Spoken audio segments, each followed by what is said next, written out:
Assalamualaikum warahmatullahi wabarakatuh. Alhamdulillahi rabbil alamin. Wassalatu wassalamu ala ashrafil anbiya'i wal mursalin wa ala alihi wa ashabihi rasulillahi ajma'in, amma ba'du.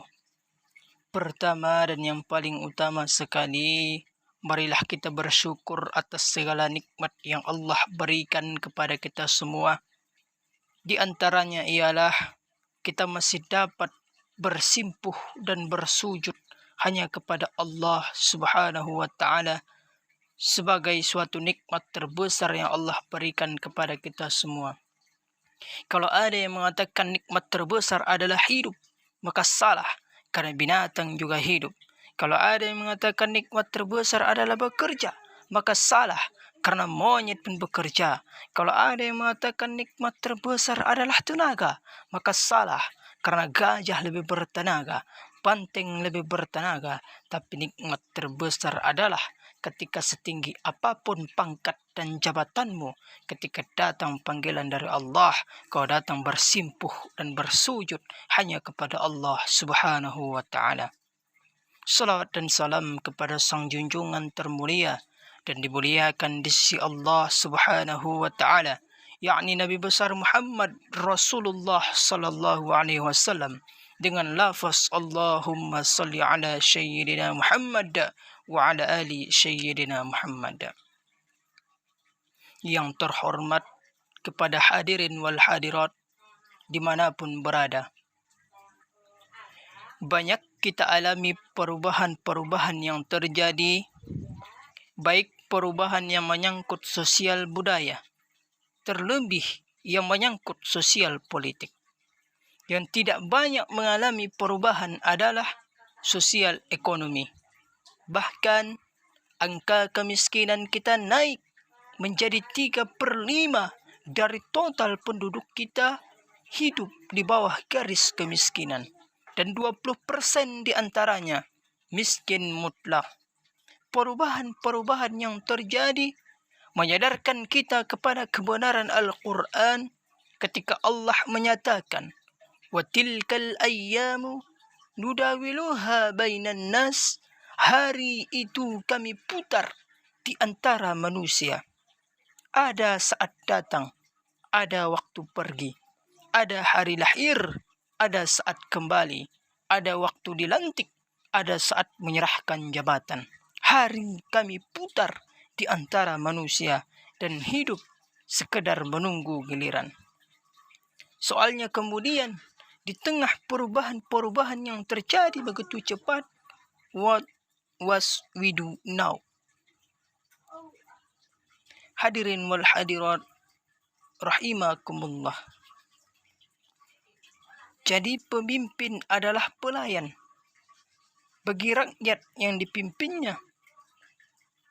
Okelah, perbaikan ekonomi, pembukaan lapangan kerja baru, kita serahkan kepada pemerintah karena kita percaya mereka orang-orang terpilih belaka yang dipilih dengan kepercayaan akan mampu membawa rakyat keluar dari kesulitan.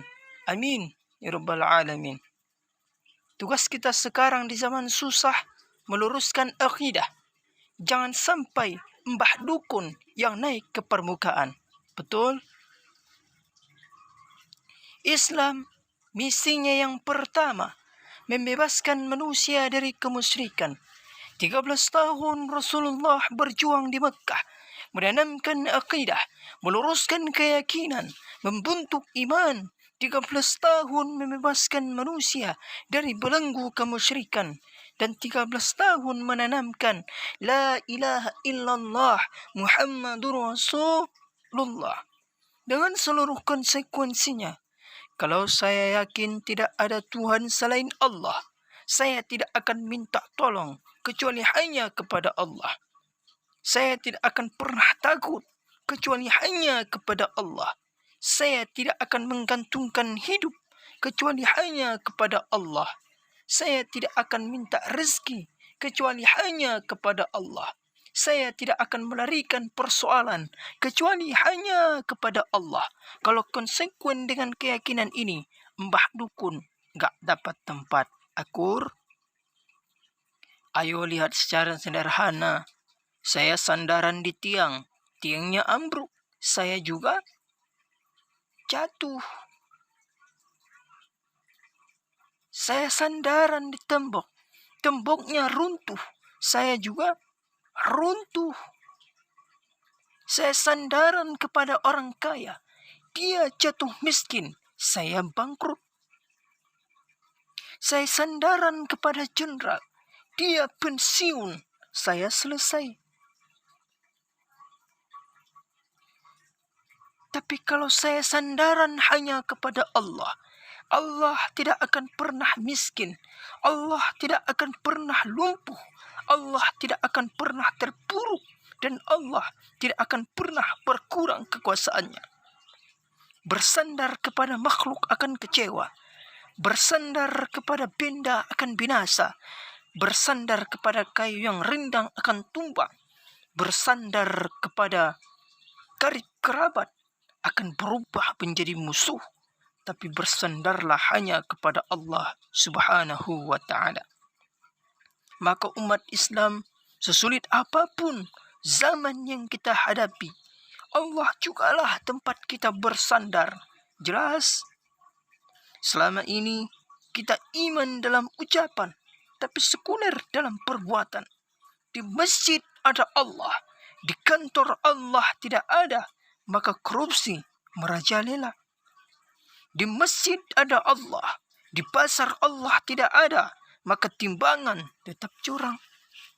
Kita iman dalam ucapan, tapi sekuler dalam perbuatan. Oleh karena itu, sesulit apapun zaman yang kita hadapi, iman jugalah pegangan kita. Allah juga tempat kita bersandar. Boleh zaman berubah, akidah jangan sampai goyah. Karena iman kita hidup. Untuk iman kita berjuang. Dan dalam iman kita ingin kembali menghadap Allah Subhanahu wa ta'ala. Selama ini kita lebih banyak diisi otaknya. Hati sering kosong. Agama dangkal. Akidah rapuh. Memang kemudian muncul banyak orang-orang pintar. Cuma sayang tidak benar. Negara kita bangkrut. Negara kita terpuruk. Negara kita sakit parah kalau diurus oleh orang yang cuma pintar tapi tidak benar. Kita perlu orang-orang pintar, tapi kita lebih perlu orang benar. Jelas? Hadirin wal hadirat rahimakumullah. Dalam mewujudkan suatu bangsa dan negara, dalam membentuk suatu negara yang aman dan damai, perlu dengan yang namanya moderasi dalam beragama. Di Indonesia kita ini terdapat 16 ragam agama. Kenapa kita bisa aman? Kenapa kita bisa tentram? Dan mengapa kita bisa bersatu? Tentu karena adanya toleransi dalam beragama. Sebelum Islam datang, manusia dibedakan oleh warna kulit. Manusia dibedakan oleh faktor keturunan. Dan manusia dibedakan oleh faktor harta dan benda. Adalah Rasul yang mengajarkan, Innallaha la yanzuru ila suwarikum. Allah tidak melihat potonganmu. Wala ila wa amwalikum. Allah tidak melihat hartamu. Walakin yanzuru ila qulubikum. Yang Allah lihat itu adalah hatimu. Wa a'malikum. Dan amal perbuatanmu. Jauh sebelum Amerika teriak-teriak membanggakan apa yang mereka sebut sebagai Declaration of Independence, Nabi sudah mengajarkan kepada kita semua, An-nas kulluhum ni Adam, wa Adam min turab, la fatla li arabiyyin ala ujamiyyin illa bittaqwa. Seluruh manusia berasal dari Adam. Adam diciptakan dari tanah.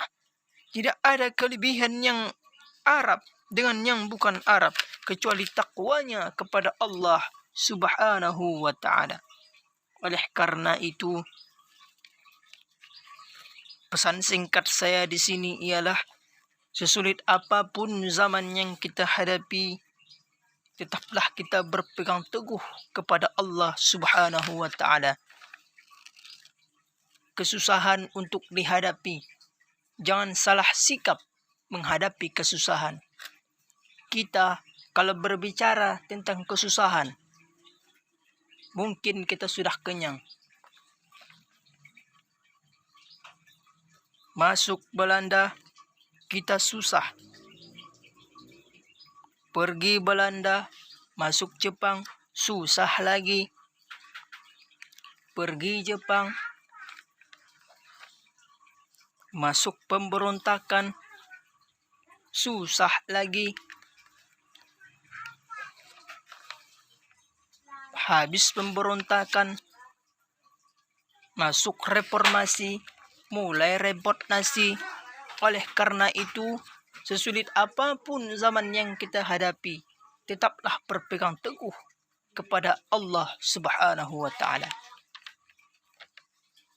Tetaplah iman menjadi pegangan kita dan Allah menjadi tempat kita bersandar.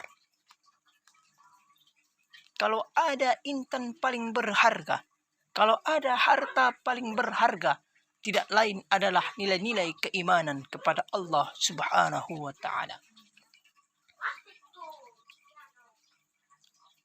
Harta baru terasa gunanya kalau dilandasi oleh nilai-nilai keimanan.